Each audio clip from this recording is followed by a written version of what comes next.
Please welcome Mr. Bret Easton Ellis.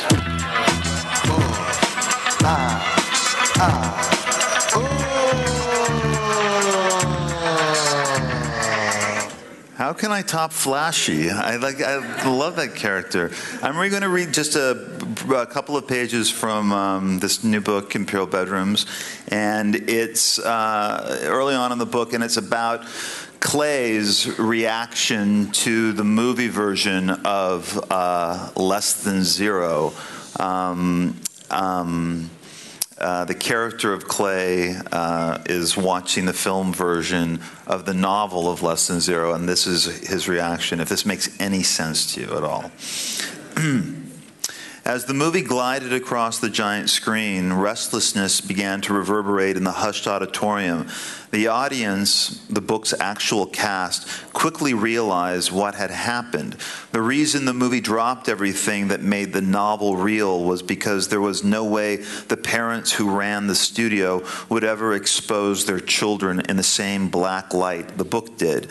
The movie was begging for our sympathy, whereas the book didn't give a shit. And attitudes about drugs and sex, it shifted quickly from 1985 to 1987, and a regime change at the studio didn't help. So the source material, surprisingly conservative despite its surface immorality, had to be reshaped. The best way to look at the movie was as modern 80s noir. The cinematography was breathtaking, and I sighed as it kept streaming forward, interested in only a few things. The new and gentle details of my parents mildly amused me, as did Blair finding her divorced father with his girlfriend on Christmas Eve instead of with a boy named Jared. Blair's father died of AIDS in 1992 while still married to Blair's mother. But the thing I remember most about that screening in October 20 years ago was the moment Julian grasped my hand that had gone numb on the armrest separating our seats. He did this because in the book, Julian Wells lived, but in the movie's new scenario, he had to die. He had to be punished for all of his sins. That's what the movie demanded. And later, as a screenwriter, I learned it's what all movies demanded. When this scene occurred in the last 10 minutes, Julian looked at me in the darkness, stunned. "I died," he whispered. "They killed me off." I waited a beat before sighing, "But you're still here."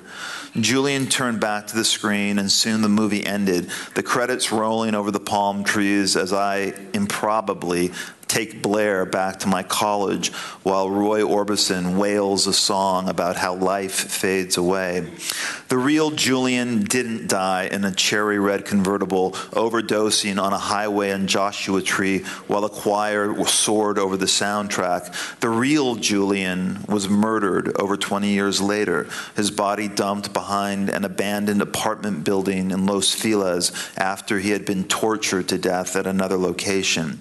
His head was crushed, his face struck with such force that it had partly folded in on itself, and he had been stabbed so brutally that the LA coroner's office counted 159 wounds from 3 different knives, many of them overlapping.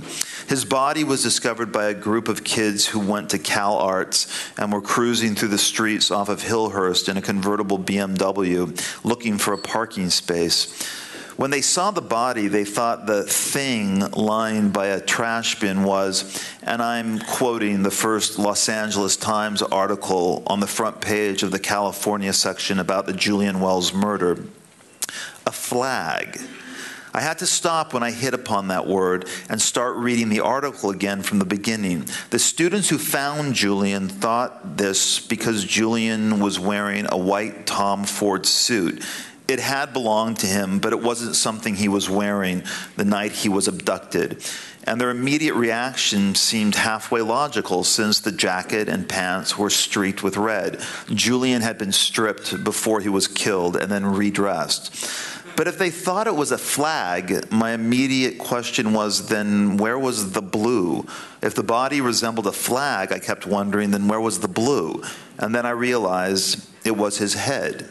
The students thought it was a flag because Julian had lost so much blood that his crumpled face was a blue so dark it was almost black. But then I should have realized this sooner, because in my own way, I had put Julian there, and I had seen what had happened to him in another and very different movie.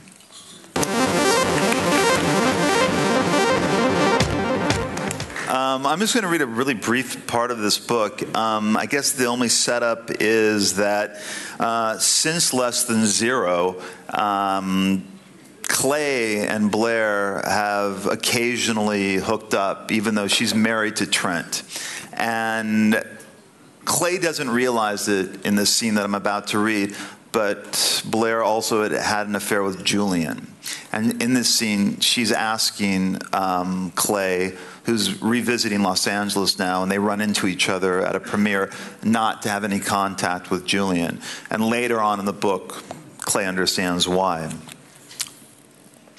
I heard you had drinks with Julian last night, Blair says. She's staring at the pool, the title of the movie shimmering on the bottom in giant cursive lettering. You heard? I light a cigarette. How did you hear this unless Julian told you? Blair doesn't say anything. So you're still in touch with Julian, I ask. Why? I pause. Does Trent know? Another pause. Or is that just a detail? What are you trying to say, Clay? Well, that I'm surprised you're actually talking to me. Well, I just wanted to warn you about him, that's all. Warn me about what? I ask. I've been through the whole Julian thing before. I think I can handle it now. It's not a big hassle, she says. I mean, if you can just do me a favor and not talk to him if he tries to make contact, it would make everything a lot easier. And then for emphasis, she adds, I'd appreciate it. What's Julian doing these days? I ask. There was a rumor he was actually running a teenage hooker service. I pause. It sounded like old times. Look, Clay, if you can just do this one thing for me, I'd really appreciate it. Is this real, Blair, or is this just an excuse to talk to me again? Well, you could have called Clay. You could have... Her voice trails off. I tried, I say, but you were angry. No, not angry, she says, just disappointed. She pauses. You didn't try hard enough. For a few seconds, we're both silent, and it's a cold and minor variation on so many conversations we've had. And I'm thinking about that blonde girl on the veranda, and I imagine Blair's thinking about the last time I made love to her. And this disparity should scar me, but doesn't. And then Blair is talking to a guy from CAA, and a band begins playing, which I take as my cue to leave. But really, it's the text I suddenly get that says, I'm watching you, that pushes me out of the party. Thanks.